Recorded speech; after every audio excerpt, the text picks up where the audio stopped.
শিক্ষক লাগবে, আমি এই জন্যই আসছিলাম।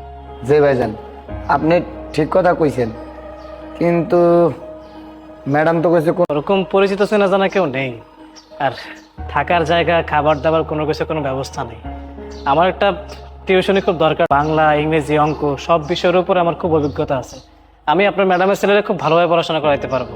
আপনি যদি একটু দেখতেন যে ম্যাডামরে। কিছু করা যায় কিনা। ঠিক আছে ভাইজান, যান তাহলে। আসসালামু আলাইকুম ম্যাডাম। হ্যালো। কিন্তু ম্যাডাম, আপনি তো বলছিলেন যে মাদ্রাসার কোনো লোক বা হুজুর ছোট সাহেবকে যেন পড়াইতে না আসে, আপনি রাখবেন না। মানে বাংলায় না জানে, ইংলিশ না জানে, কিছু খালি আরবি জানে। আর আমার বাচ্চাকে তো আমি আরবি পড়াবো না, আমার বাচ্চা ইংলিশ মিডিয়ামে পড়ে, তো আমার বাচ্চা কোন। কথা কয়া বুঝলাম, লোকটা মনে হয় আসলে জ্ঞানী, লোকটার জ্ঞান আছে। আর লোকটা কোরআন শরীফের পাশাপাশি বাংলা, অঙ্ক, ইংরেজি একবেলা খাওন দিলেই হইব। আপনি রাইখা দেখেন ম্যাডাম, আমি মনে করি রাইখা দেখলে একটু ভালো হইতো।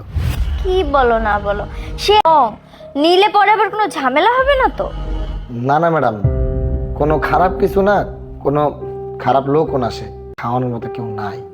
তাই বলছে যে 3 বেলা খাওয়ানো হইলেই সে ছোট সাহেবকে পড়াইবো। আমি মনে করি কি ম্যাডাম, লোকটার রাইখা দেয়। আসসালামু আলাইকুম। ওয়ালাইকুম আসসালাম। ভাই আলহামদুলিল্লাহ কন এইবেন।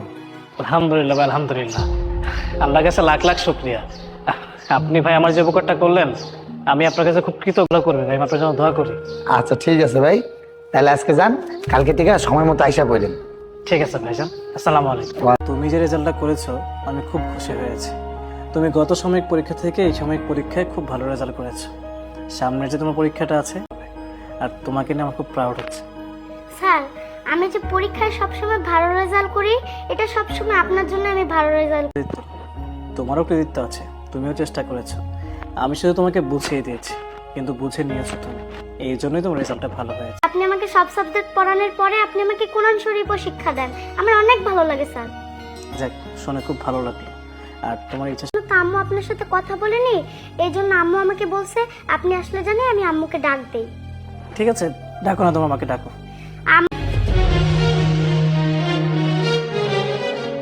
আস্তাগফিরুল্লাহ, আস্তাগফিরুল্লাহ। Hello, excuse me. আপনি যে ড্রেস পরে এসেছেন, আমি ওসব ড্রেসে আসলে অভ্যস্ত না। হ্যালো লিসেন, এটা না আমার বাসা, আর আপনি আমার বাচ্চার টিচার। বুঝছেন, আপনি যা মনে করছেন আসলে আমি তা বোঝানোর চেষ্টা করিনি। আর আমি আপনাকে ছোটও করতে চাইনি। আসলে হয়েছে কি, তাতে কোনো লাভ হবে না। আর তার থেকে বড় কথা হচ্ছে, আমাদের ইসলামিক দৃষ্টিতে এসব ড্রেস আপ আসলে চায় না। আমাদের কালচারে এসব ড্রেস আপ শুধুমাত্র আপনাকে সেটাই বোঝানোর চেষ্টা করেছি, আমি চাইনি আপনাকে বিব্রত করতে। বুঝতে পারছি। শুনুন, আপনি আজকে আসুন, আপনার ব্যাপারটা আমি দেখতেছি। ওর কি পড়া আছে না না আছে সেটা আমি দেখব, আপনি আজকে আসুন। ঠিক আছে ম্যাডাম, তুমি SW গুলো সবকিছু কমপ্লিট করে রাখবে, ঠিক আছে? সেটা তোমার জানার দরকার নাই, তুমি ছোট মানুষ, ছোট মানুষের মতো থাকো, এত কথা বলো কেন? আসসালাম, ভালো আছেন আপনি? যে আমি ভালো আছি। শোনেন, একটা কথা কই আপনাকে, আজকে থেকে আপনার ছোট সুর এটা তো আমি কইতে পারুম না। ম্যাডাম আমার কাছে কইছে আপনার না কইয়া দিতে, আপনি আর তার পোলারে পড়াইতে আসা লাগবে। এই খামের ভিতরে তার বেতন দেওয়া আছে, যে কদিন পড়াইছেন এই কদিনের বেতন নেন, রাখেন। আসলে এই বিষয়ে আমি কিছুই জানি না। আমি জানি ভাইজান, আপনার কোনো দোষ নেই।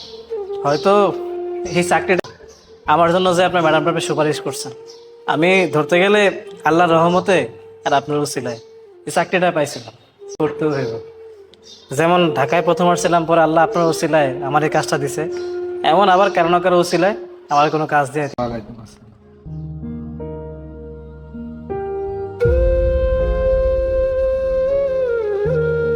এই মাসে তোমার রেজাল্ট এত খারাপ কেন? তুমি এত খারাপ রেজাল্ট কেন করেছো? গত মাসেও তোমার রেজাল্ট অনেক ভালো ছিল, আর এই মাসে তোমার রেজাল্ট দেখে আমি রীতিমতো অবাক। পড়ায় না, আমার আগের টিচার আমাকে অনেক সুন্দর মতো পড়াইতো, অনেক মজা করে পড়াইতো। তোমার আগের কোন টিচার? ওই যে হুজুর স্যার আসতো না, উনি পড়াইতো, এই জন্য আমি হুজুর স্যারকে অনেক মিস করি মা। তুমি অনেক পছন্দ করো তোমার হুজুর স্যারকে। ঠিক আছে, তোমার হুজুর স্যারকে নিয়ে আসার ব্যবস্থা।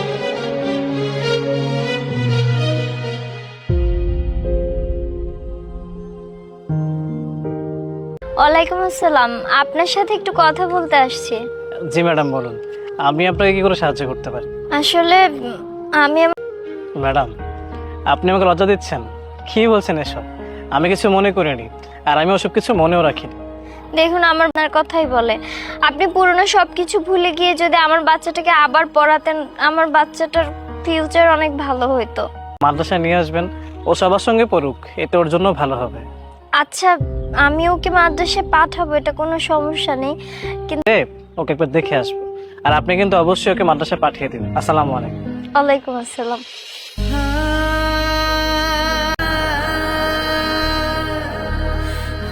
হুজুর স্যার, আপনি আসছেন?